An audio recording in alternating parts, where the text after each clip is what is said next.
I'm sure that you have had audience who are cheering for you. But have you had audience members who had some disagreements with you?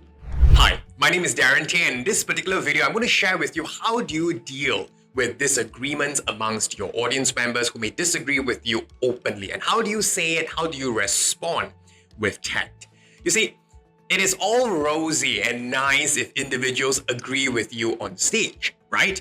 But what happens when, let's say in a Q&A, a question and answer segment, and someone disagrees with you, someone gives you a pointed and sharp question, or worse, you may face a heckler, someone who heckles and don't give you the opportunity to respond. Simply put, the person is up there at the microphone stand just making his or her own point with no intent to want to listen to your response, just getting his or her point out and meant to disrupt the proceedings just to make a statement, not so much of asking a question. How do you handle that?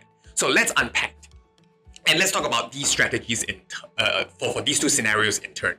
Let's start with if someone disagrees with you and there's some validity in the point of disagreement. How should you handle it? Two ways. Number one, what you want to do is to show that you understand the point. That's the first thing that you want to do. Show that you understand the point. Listen carefully. Listen to understand, not listen to respond. So listen to understand first. And what you want to do at the start of your response, you want to show that you understand what they are trying to say. Because as with any discussions, as with any debates, we know that we cannot please everybody, and that's perfectly fine. We know that there will be disagreements which eventually we can only agree to disagree, right? But the first thing to note is it is important in any communication to show that we understand the other party. I may not agree with you, but I understand what you're saying. So what we can do, we can paraphrase. We can say that if I understood you correctly, you meant to say, you were saying this. You meant this. Am I right? So you can do that at the start. Then what you do after that is to share your disagreement. But here's the thing. Disagree with the objective. Disagree with the content or the reasoning. But don't make personal attacks that targets the person. I will always use the analogy of when I saw this particular mom in the supermarket and then the kid was playing with the younger sister and knocked down a Christmas tree of chocolates made of chocolates. The mom smacked the boy on the head and said that, "You stupid boy, how could you do that?" A passerby walked by and said that, "Hey, I think you meant that was a stupid act." And that was really subtle, right? If you go up to a boy and you smack the boy on the head and say, "You're a stupid boy," basically characterizing that as you, and possibly doesn't suggest anything of potential to change. But if you say that was a stupid act, is there a difference? Versus, you're a criminal versus you have committed a criminal act. Is there a difference? Well, if you're able to then disagree, I disagree with the point on this. I have a different take on the point of this. I see it differently on this particular point. That is the disagreement on that point. You are allowed to disagree.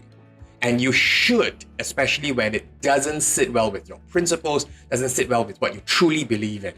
Please disagree, but you can always disagree with tact. Now, the second scenario is if you have a heckler, someone who is out there just to embarrass you, just to make a statement and just not even giving you a chance to reply. Then what you can do is you can deal with it calmly. If you've seen some of the politicians when they conduct town halls or engagement sessions, you have one or two hecklers who will just say, "Down with you, you are a corrupted individual," and all.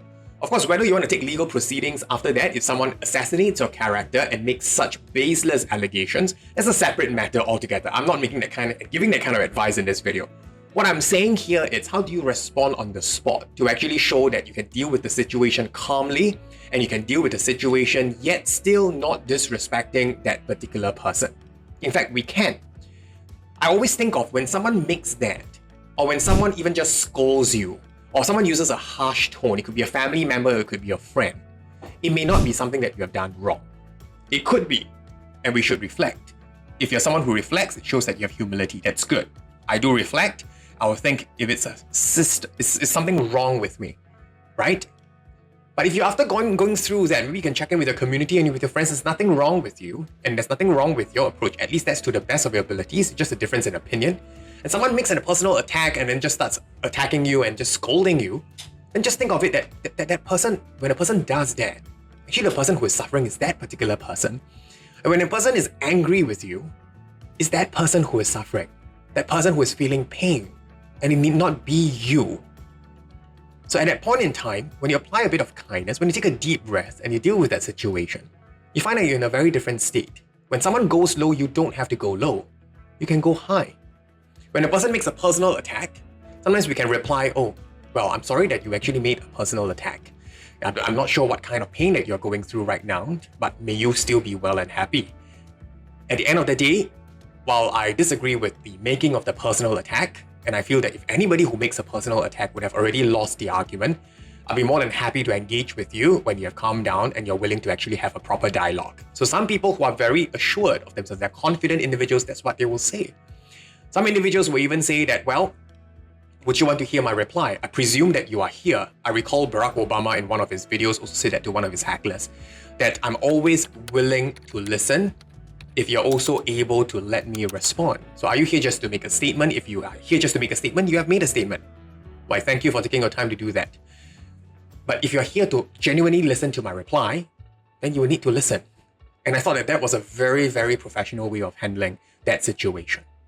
So take note, regardless of which of these situations, it may make you uncomfortable. Take a deep breath, and you can still deal it with calmness, with kindness, and with tact.